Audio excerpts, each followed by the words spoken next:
Okay, so we've been reviewing adding and subtracting positive and negative numbers over the past few lessons, and now we're finally moving on to multiplication and division. Luckily, this is something that was learned in sixth grade last year, so we're really just reviewing with fractions and decimals this year as a new seventh grade part. The other thing is that multiplying and dividing is really my favorite operation because the steps are still the same. The only thing new or something that we have to keep in mind is what sign goes on our answer. So we're going to talk about that in these next few problems. So as I read this problem, I want you to picture in your head a mental movie as I read and annotate. So at lunchtime, Benjamin often borrows money from his friends to buy snacks in the school cafeteria. Benjamin borrowed 75 cents from his friend Clyde 5 days last week to buy ice cream bars.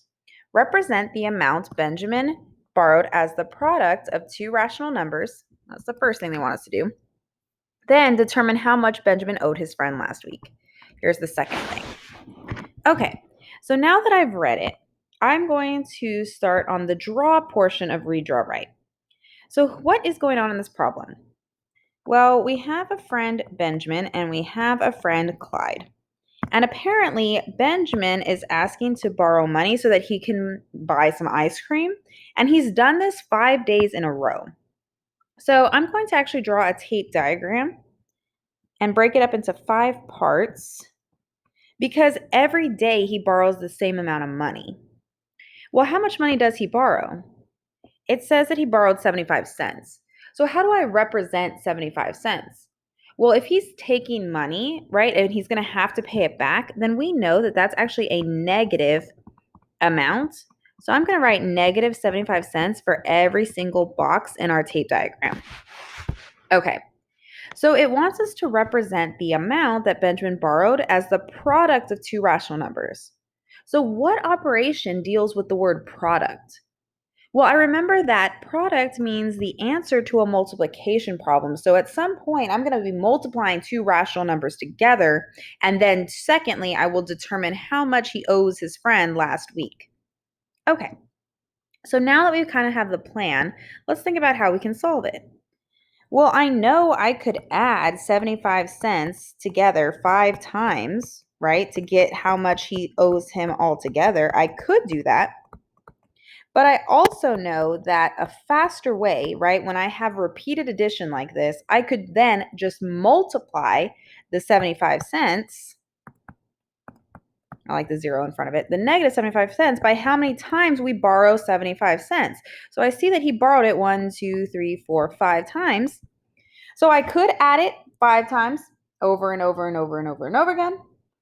But because the problem already hinted at multiplication and because multiplication is a lot easier, let's go ahead and do that since it's more efficient, right? It takes up less time. So I know I'm going to multiply and deal with the decimals at the end. There are two numbers behind the decimal point here. So there needs to be two numbers behind the decimal point here. So I get a total of $3.75. Okay, but since he owes this much money, I know this has to be a negative number. Okay, so if I was going to write this as a sentence, Benjamin owes Clyde or owes his friend $3.75. And so this would be our sentence addressing the question, right? And I know that this word owes means that this number here is negative, so I don't have to put that negative sign there. They mean the same thing. Now, let's say I wasn't sure about the sign.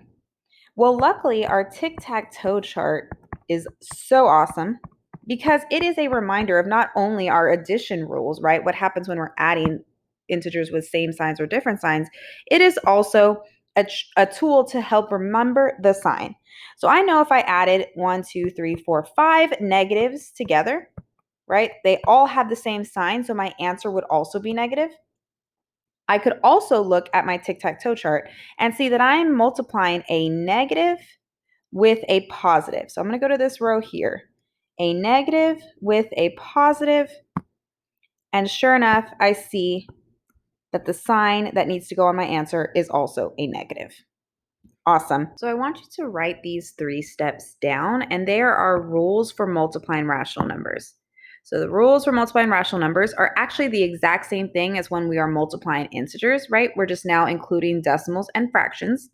And so the first rule is to multiply the absolute values of the two rational numbers. So in other words, we multiply the numbers without the positive or negative signs.